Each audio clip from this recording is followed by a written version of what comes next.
De nombreux vendeurs ne tiennent pas compte des facteurs décisifs que la plupart des acheteurs recherchent pour s'assurer que la propriété vaut son prix.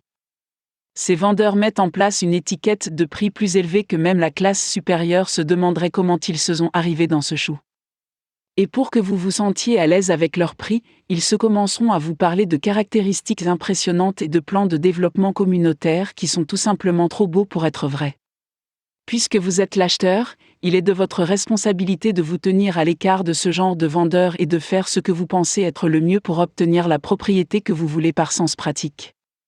Si vous pensez qu'investir beaucoup d'argent vous aidera à obtenir les informations et les dispositions immobilières que vous désirez, alors vous devriez suivre votre instinct car cela vous donnera certainement de grands avantages à la fin de la journée.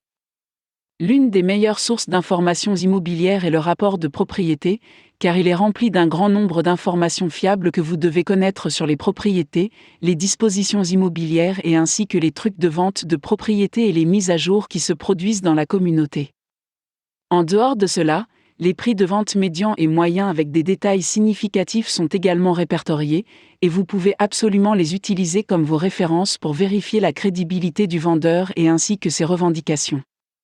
Dès que vous aurez obtenu toutes ces informations, les transactions ultérieures ne seront plus qu'un jeu d'enfant puisque ce sont les autorités et les experts immobiliers qui y travaillent.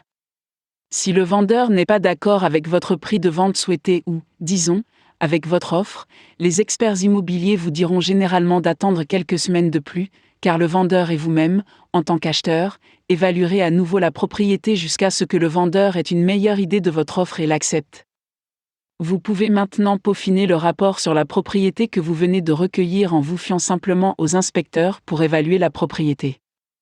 Toutefois, ne considérez jamais cela comme une insulte au vendeur, car c'est votre privilège, en tant qu'acheteur, de mener votre propre enquête et vos propres inspections.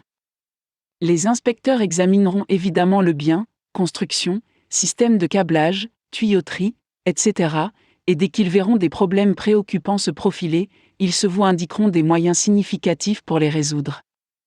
Bien sûr, vous pouvez discuter de ces problèmes avec le vendeur pour tout régler et dans le cadre de la négociation. Il n'y a que deux façons de régler ces problèmes, le vendeur baissera le prix pendant que vous vous occupez vous-même des problèmes, ou le vendeur peut s'en tenir au prix initial ou l'augmenter tout en vous garantissant qu'il résoudra lui-même les problèmes. Dans tous les cas, votre sécurité et votre protection en tant qu'acheteur restent fortes et inébranlables.